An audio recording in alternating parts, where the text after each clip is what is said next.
Mukunda jewellery first ever factory outlet jubilee hills branch త్వరలో ప్రారంభం. నమస్తే రమగారు. నమస్తే జయ. రమగారు, మనకి ధనుర్మాసంలో వేసే ముగ్గుకు కూడా చాలా విశిష్టత ఉంటుంది.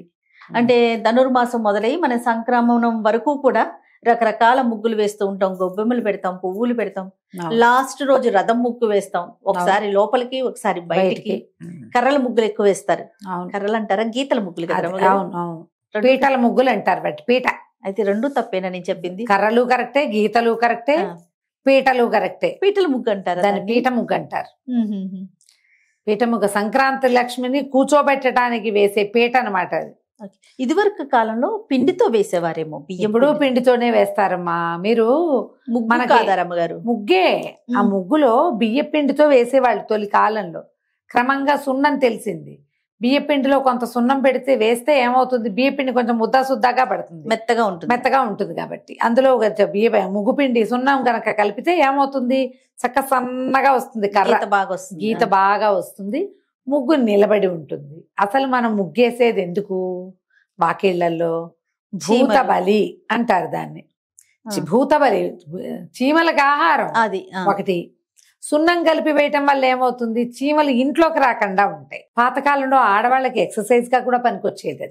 నడువం చేయాలిగా, ముగ్గు నిలబడేస్తానంటే కుదరదు కదా. నిలబడి ఇల్లు మాప్ చేసుకుంటున్నాం మనం ఇప్పుడు. నిలబడి ఊడ్చేస్తున్నాం, నిలబడి మాప్ చేస్తాం. నిలబడి ముగ్గెట్టా వేస్తాం, బాకెట్తో ముగ్గేయాలంటే నడువంచాల్సిందే. ఆడవాళ్ళకి ఎక్సర్సైజ్ మార్నింగ్ లేవగానే. ఈ ధనుర్మాసంలో చలికి ఒళ్ళు బిగిసిపోయి ఉంటుంది. ఈ వాకిలు ఊడవటం, కళ్ళాపు చల్లటం, సానుపి అంటారు, సానుపు చల్లటం అంటారు. మన వైపు కళ్ళాపి అంటాం కదా. వాకిట్లో నీళ్లు చల్లి చక్కగా ఆవు పేడ కలిపిన పేడ కళ్ళాపి చల్లితే ఇంకా బాగుంటుంది. వాకిలి గట్టిగా అవుతుంది, నున్నగా కనపడుతుంది. పేడ కళ్ళాపి చల్లటం, దాని మీద బియ్యం పిండితోటి రకరకాల ముగ్గులు వేయటం. ఈ ముగ్గు ఎట్లా వేస్తారు జయ? ముందు వాకిలి గుమ్మాన్ని నానించి 2 పొడుగాటి కర్రలు వేస్తారు. దానికి ఏదో చిన్న డిజైన్ వేసుకున్న ముందు వాకిలి నానించి 2 కర్రలు, తర్వాత కొద్దిగా స్థలం విడిచి కింద నుంచి సెంటర్ లో ముగ్గు, మళ్ళా దీనికి అటు 2 ఇటు 2 కర్రలు, అడుగు వైపున కర్ర. ఇది మొత్తాన్ని ఏం చేస్తాం, చతుర్మధ్యంగా చేస్తాం. అవును, ఈ చేయటం వల్ల ఏమవుతుంది, పాజిటివ్ ఎనర్జీ మధ్యలో కూర్చుంటుంది. ఏదైనా చతురస్రం సెంటర్లో ఎనర్జీ ఉంటుంది. మనం చతురస్రాన్నే చేస్తాం. మీరు ముగ్గును ఆలోచించండి.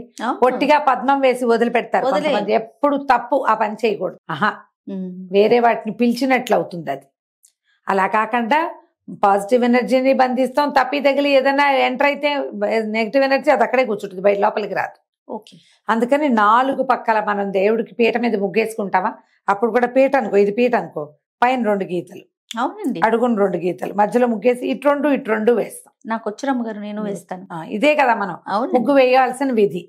ఇప్పుడు ఏం చేస్తాం, ఈ సంక్రాంతి మొదలైన దగ్గర నుంచి, సంక్రాంతి ముగ్గు అంటే మన ధనుర్మాసం డిసెంబర్ 15-16 తారీఖుల నుంచి ఈ కర్రల ముగ్గులు, గీతల ముగ్గులు లేదా పీటల ముగ్గులు అంటారు. గుమ్మడికాయ ముగ్గులు వేస్తాం. ఇప్పుడు గుమ్మళ్ళు విపరీతంగా వస్తాయి, పువ్వులు ఎక్కువ వస్తాయి. గుమ్మడికాయ ముగ్గు అంటే ఏంటి? గుమ్మడికాయ ముగ్గు ఏం, గుమ్మడికాయ పెద్ద గీత గీస్తారు, ఇటొక ఇవ్వు గీస్తారు, గీత మీదకి ఇటొక ఇవ్వు, మళ్ళీ ఇటు అటు మొత్తం చేస్తే అన్ని ఇవ్వులు ఉంటే అది గుమ్మడికాయ లాగా తెలిసినమ్మ గారు నాకైతే. దాన్ని గుమ్మడికాయ ముగ్గు అంటారు. పెద్ద ముగ్గు వేసే సమయం లేదనుకో, ఈ 2 గుమ్మడికాయలు పడేసినా సరిపోతుంది.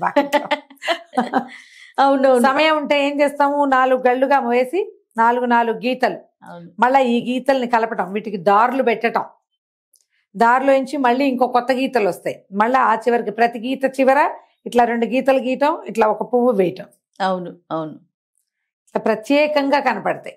ఎవరికి సంక్రాంతి ముగ్గులో వచ్చో చేయొద్దండి అనాలి. ఇప్పుడు మనం చిన్న సంక్రాంతి ముగ్గు నేర్చుకోండి. మీరు ఈ చుక్కలు పెట్టటము, చుక్కల్ని కలపటము, పువ్వులు వేయటము, వాటి నిండా రంగులు వేయటము కాకుండా పూర్వకాలం నుంచి మనకి వస్తున్నటువంటి ఈ పీటల ముగ్గులు నేర్చుకోండి. మనకి యూట్యూబ్ నిండా ఉన్నాయి. అవును, చక్కగా ముగ్గు పిండితోటి వేయండి, బ్రహ్మాండంగా ఉంటుంది. వేసేసుకోవటం ముగ్గు. ఈ ముగ్గు వేసిన తర్వాత ఇందులో గొబ్బెమ్మలు పెడతాం. ఇప్పుడు అవకాశం లేదు. గొబ్బెమ్మ ఎట్లా పెడతారు, మధ్యలో ఒక తల్లి గొబ్బెమ్మ, చుట్టూ పక్కన ఒక చిన్న పిల్ల గొబ్బెమ్మ పెడతాం. ఈ గొబ్బెమ్మకి ఏం చేస్తారు, 2 గీతలు గీస్తాం ఇట్లా, ఇటు 2 గీతలు, అటు ఇటు పసుపు కుంకం పెడతాం. అసలు దాని మీద ముగ్గేయటం ఒక ప్రజ్ఞ. మేము అప్పుడు ఏం చేసాం, గొబ్బిళ్ళు ఓ 50 70 చేసి లైన్ గా పెట్టి ఇలా వేసుకుంటూ వెళ్ళిపోతే దాని మీద గీతకి వెళ్ళిపోతుంది అనమాట. అట్లా వేసేవాళ్ళు. చాలా ఏళ్ళు పెట్టాను జయ నేను గొబ్బిళ్ళు. తలుచుకుంటే ఆ పేడవాసన గుర్తొస్తుంది.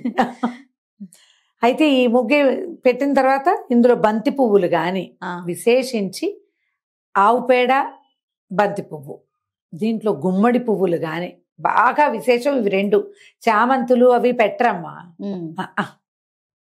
బంతి పువ్వు, గుమ్మడి పువ్వు ఎక్కువ మంచివి. ఈ పువ్వులు పెట్టటము, పసుపు కుంకం పెట్టడం, తీసుకెళ్లి వాకిట్లో పెట్టి ఒక 2 అగరబత్తులు పెట్టి దీపారాధన చెయ్యరు.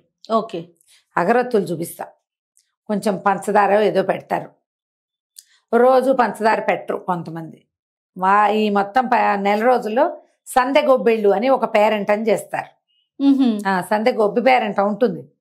సందె గొబ్బిళ్ళు సాయంకాలం ఏం చేస్తారు, ఒక ఎత్తైన పీట మీద ఒక 5 గొబ్బెమ్మల్ని చక్కగా విశేషంగా అలంకారం చేసి అన్ని పక్కల పువ్వులు పెట్టి పసుపు కుంకాలు పెట్టి ఆ గొబ్బిళ్ళకి ఒక గౌరీదేవిని చేసి కొన్ని అంటే నానబెట్టిన పెసరపప్పు, మన వడపప్పు అలాంటివి నివేదనలు చేసి ఊళ్ళో ఆడపిల్లలందరూ కలిసి గొబ్బి తడుతారు, చుట్టూతా తిరుగుతూ. ఇప్పుడు బతుకమ్మలకు పాడరు మన వాళ్ళు. అవునండి, బతుకమ్మ ఉయ్యాలో అలాగే గొబ్బిళ్ళకి పాటలు ఉంటాయి. సంధ్య గొబ్బిళ్ళకి పెళ్లికాని పిల్లలు ఎక్కువగా చిన్న పిల్లలతో చేయిస్తారు.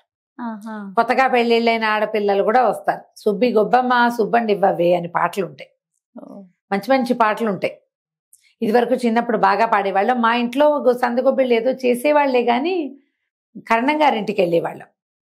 వాళ్ళ ఇంట్లో ఖచ్చితంగా చేసేవాళ్ళు. ఖచ్చితంగా సందగొబ్బళ్ళ పేరెంట్ ఉండేది. వాళ్ళకి ఏంటంటే గౌరీ నోములు అవి ఉంటాయి. మా వాళ్ళకి నోములు తక్కువ కదా, అదేలేండి. అందుకని మా ఇళ్లలో కంటే కరణం గారింటికి మాత్రం ఖచ్చితంగా పేరెంట్ అని నడిచేది. అందరికీ ఈ పాటలు వచ్చు. ఏదో తమాషా పాటలు ఉండేవి. సుబ్బి గొబ్బెమ్మ అని నేను అప్పుడప్పుడు పాడుకుంటూ ఉంటా, గుర్తొస్తుంటుంది నాకు ఆ పాట. చిన్న చిన్న పాటలు పాడుతూ ఆడపిల్లలు చుట్టూతా తిరుగుతూ చప్పట్లు చెడుతూ ఆడతారు. గొబ్బి తట్టడం దాని పేరే అది. ఇలాంటి పేరెంటాలు కూడా అప్పట్లో సోషలైజ్ అవ్వడానికి అదొక పద్ధతి. అవునవును. అక్కడి నుంచి మా వాకిట్లో ఎన్ని గొబ్బిళ్ళు ఉన్నాయి, పక్క వాళ్ళు ఎన్ని ఉన్నాయి, మనం వాళ్ళకంటే 10 ఎక్కువ చేయాలి, వాళ్ళ ముగ్గు కంటే మన ముగ్గు పెద్దగా ఉండాలి. ఆ పోటీలు అవి నడుస్తూ ఉండేవి. ఈ తర్వాత ఏం చేస్తాం, ఈ గొబ్బిళ్ళన్నిటినీ రోజు సాయంకాలం గోడకేసి కొట్టడం. గొబ్బి పిడకలు, ఈ పిడకల్ని భోగి మంటలో వేసుకోవటం అయిందా. ఇంకా అదే కాదు, ఇదే పిడకలని మళ్ళీ మనం రథసప్తమి పొంగళ్ళుగా వండుకోవటానికి కూడా వాడేవాళ్ళు. అవును, రథసప్తమికే కదా మనం పాయసం చేస్తాం. సంక్రాంతికి పాయసాలు చేయటం మన పద్ధతి కాదు, ఇటువైపు లేదది. ఈ గొబ్బిళ్లలో ఇది ఆవు పేడ, ఇందులో దీనికి పసుపు కుంకం పెట్టాం, బియ్య పిండేసి ముగ్గేసాం, పసుపు పెట్టాం, కుంకం పెట్టాం, ఇందులో బంతి పువ్వు పెట్టాం. ఇది ఎండుతుంది, తర్వాత మనం ఇది కాలుస్తాం కదా, దాంట్లో నుంచి వచ్చే పొగ ప్రపంచానికి మంచిది. ఆ పొగ చాలా మంచిది, పువ్వులు కలిసింది. అవును, ఆరోగ్యానికి మంచిది, వాతావరణం శుభ్రపడుతుంది. చూడు, చిట్ట చివరికి పండగంతా ఎక్కడికి వెళ్ళింది, ఆరోగ్యం వైపుకి తీసుకెళ్ళాం. ఈ తెల్లవారుజామునే లేవటం, ఆ మంచు మామూలుగా 4ంటికి 5ంటికి మనకు కనపడదు. 6 తర్వాత బాగా మొదలయ్యి మా బందర్ వైపు అయితే 7కి 8కి కూడా మొహాలు కనపడవు. 9ంటికి కూడా ఇంకా మంచు ఉంటుంది. 5ంటికి అంత మంచు ఉండదు. అవును, తెల్లారాకే ఎక్కువ ఉంటుంది. ఆ మంచు వచ్చే లోపలే ప్రసాదం తినేయాలి మనం. మంచు వచ్చే లోపలే ముగ్గైపోవాలి. అందుకని మంచులో ముగ్గేస్తే దగ్గు వస్తుంది. ఎండెక్కాక వేయకూడదు. అంటే ఎండెక్కడం అంటే పొద్దెక్కాక కాదు, పొద్దు ఎక్కక ముందే 5ంటికల్లా వాకిళ్ళు ఊడి చేసి ముగ్గేసేయాలి. ఎప్పుడో మేము లంబసింగ్ వెళ్ళాము, నీకు గుర్తుంది కదా. ఆ లంబసింగ్ వెళ్ళినప్పుడు మేము తెల్లవారుజాము 4ంటికల్లా లంబసింగ్ చేరిపోయాం. 4:45కే ముగ్గులు వేసారు చెయ్య ఆ లంబసింగి ఊళ్ళో జనం అంతాను. మేము అక్కడ కూర్చుని ఉండగానే చాలా వాకిళ్ళల్లో వాకిళ్ళు ఊడటం, ముగ్గేసేయటం, తెల్లారేసరికి మంచు మొదలయ్యేసరికి ముగ్గైపోయింది. ఇలా చెయ్యొచ్చు. ఈ రకపు ముగ్గులు ఏమంటారంటే పీటల ముగ్గులు అవి వేయటం, గుమ్మడికాయ ముగ్గులు ఈ సమయంలో ఇది చేయాలి. ఇది మన సంప్రదాయం. ఆరోగ్యానికి కూడా మంచిదే. నడుము వంచి ముగ్గేసుకోవాలి. గొంతు కూర్చుని ముగ్గేయటం కంటే నడుము వంచి ముగ్గేయటమే పాత పద్ధతి. మేము ఈ అవకాశాన్ని పెడితే మనకు వాకిళ్ళు లేవు, అపార్ట్మెంట్లోనే, ఆ వాకిట్లోనే వేసుకుంటాం ముగ్గు. అంతేగా, ముగ్గు పిండితో వేయలేవు, చాక్పీస్తో వేయి, ఏదో ఒకటి. సూక్ష్మంలో మోక్షాన్ని గ్రహించండి ఎంతో కొంత. ఇది మన విధానం. అంటే అప్పుడు ఏంటంటే పాత కాలం నుంచి వచ్చినటువంటి సంస్కృతి సంప్రదాయం కొంత కాపాడబడుతుంది ఎంతో అవునవును కొంత. రమ్మగారు. ఇది మన పద్ధతి కదా. చూడండి ఎన్నో నేర్చుకుంటున్నాం మనకి కానివి. మనం మనదెందుకు మానేయాలి? అది మనల్ని చూసి పిల్లలు నేర్చుకుంటున్నారు. అదేదో మన పాతది మనం మళ్ళీ నేర్చుకుని మళ్ళీ చేయగలిగితే, గుర్తు చేసుకుని చేయగలిగితే బాగుంటుంది. రథం ముగ్గులు అవి వేసుకుందాం మనం. ఇంకా కనుమ నాటికి చాలా సమయం ఉంది. తప్పకుండా. రేపు 16వ తారీఖు నుంచి ధను సంక్రమణం మొదలు. ఈ రోజు నుంచి వాకిట్లో ముగ్గు మార్చేయాలి. రంగులు వేయద్దు. Yes, strictly. అది No colours. ఎంతసేపు అందము అలంకరణ, ఆరోగ్యం వద్దు, శుభప్రదంగా ఉండాలి. ఏవో పిచ్చి కెమికల్ రంగులు అవునవును. వాకిళ్ళ నిండా వద్దు. చక్కగా తెల్లటి ముగ్గు.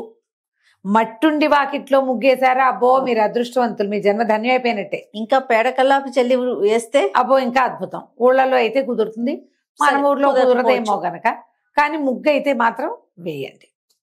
తప్పకుండా రమ్మగారు. నమస్తే. నమస్తే.